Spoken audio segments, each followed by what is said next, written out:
dari lanjutan dari video sebelumnya untuk melakukan pengolahan data GPR. Ini kita masuk ke pengolahan ketujuh, yaitu oh ya, sebelum itu kita yang udah dijelasin pada pengolahan video sebelumnya, kita melakukan picking dulu. Picking ini kita supaya membagi-bagi perlapisannya dulu aja lah, membagi-bagi perlapisannya dulu aja. Ini sebenarnya ini bisa dilakukan secara otomatis gitu sebenarnya. Misalnya kayak continuous pick, terus auto pick misalnya nih, terus di start misalnya.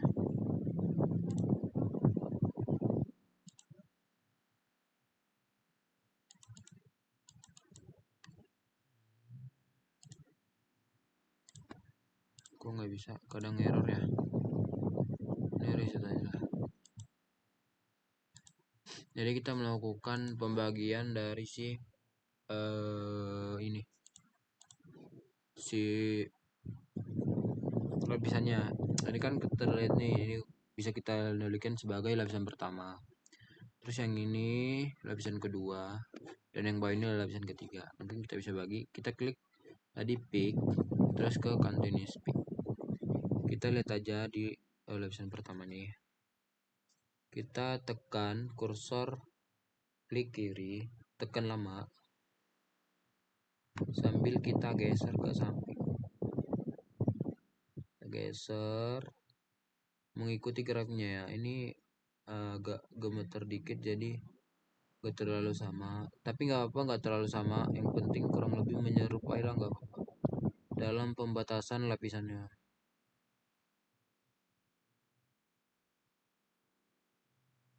Oke, kalau udah di save aja. Ini layar pertama, ini kita buat 0,1. Ini velocity ini ada tabelnya gitu loh, tabel velocity dari lapisannya. Bisa ada di jurnal, ada di ini juga segala macam. Tapi secara literatur yang saya baca itu layar pertama itu kita buat di 0,1 aja. Terus ini namanya line 1, layar 1, layar 1, langsung di save aja.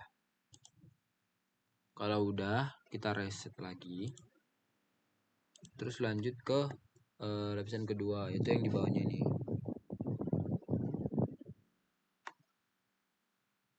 Reset aja.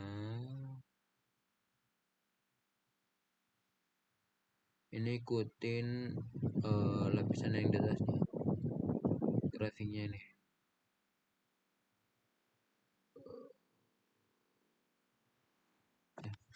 Ya, aku buatnya agak ke bawah dikit biar ini juga masuk ke lapisan kedua aja. Habis itu di save. Ini layar kedua, ini kita buat 0,12. Ini line 1 layar kedua. Save, terus reset lagi. Untuk batas lapisan ketiga ini kan di paling bawah nih. Ini linear kan, inti atau sejajar lah atau lurus.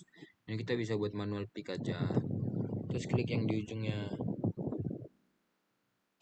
ujung sama ujung ini.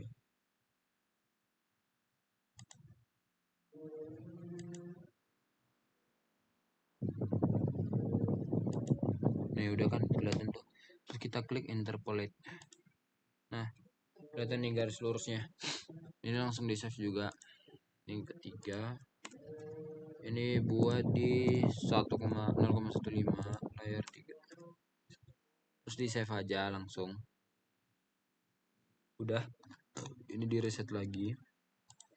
Kalau udah, kita ke sini, enable layer show, buat kita nampilin layarnya. Terus ke create, terus min pick velocity, terus pick file, masukin layar 1 2 3 aja. Itu udah dalam otomatis dalam format PCK. Oke aja. Terus namanya bisa dibuat line 1 juga atau apa, bebas sih sebenarnya. Terus langsung di start aja, terus di close. Nah, ini batas lapisan-lapisannya itu. Terus kita melakukan export. line 1, oke. Itu start aja. Start, oke. Nah, kalau udah kita langsung ke kembali aja. Serang lagi. Nah, baru kita melakukan processing ke terakhir, yaitu time depth conversion. Ini untuk mengkonversi dari amplitude ini ke si nanosecond tadi. Ininya ganti ke raster file layer, yaitu untuk masukkan layer yang kita buat tadi, yang udah kita simpan tadi, biar otomatis masuk ke situ. Ini masukin ke 7, terus start. Tadi kan form kita itu line 1 ya, line 1 dan open aja. Abaikan close. Nah, ini nih udah dalam kecepatan gelombang dalam meter per nanosecond.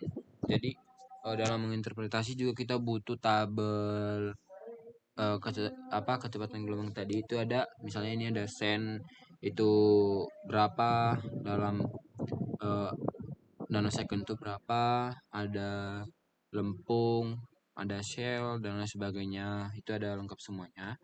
Dan ada juga tabel dalam bentuk-bentuk ini, misalnya kayak bentuk parabolik kayak gini, itu dalam kedalaman sekitar 1 meter, 1 sampai 1,5 meter, itu ini bisa dibilang kayak kurang lebih kayak pipa misalnya, bentuk parabolik gini, pipa besi, atau mungkin dalam interval segini juga ini adalah gorong-gorong misalnya, kurang lebih kayak gitu sih teman-teman. Untuk memperjelas interpretasi bisa diubah juga warnanya, bisa ke grey 2 atau ke blue red dan sebagainya. Ini juga kalau misalnya kurang jelas bisa ditambahin plot scale-nya. Ini plot scale-nya nih.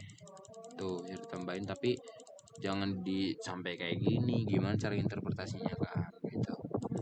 Kita kurangin aja. Oke, tadi biasanya tuh plot scale-nya itu nggak usah ditambahin juga sebenarnya, nggak, udah lumayan enak sih diinterpretasi. Ditambahin dikit nggak apa-apa lah, misalnya kayak gini nih, tambahin segini. Nah, nggak apa-apa, atau dikurangin kayak gini nggak apa-apa. Interpretasi ini tuh parabolik kan, ini kayak gorong-gorong, ini parabolik ini kurang lebih kayak gitu. Jadi yang kayak grafik yang beraturan ini kayak errornya itu beraturan nih, atau bisa dibilang itu adalah error, kurang lebih kayak gitu. Terus langsung di SS aja atau langsung biasanya sih di SS ya, di SS atau di export juga bisa kan sih. Tapi yang ya DSS sih lebih ini aja, nggak apa-apa DSS ini ya. Oke, mungkin sampai ini saja untuk tutorial dalam melakukan pengolahan GPR. Terima kasih.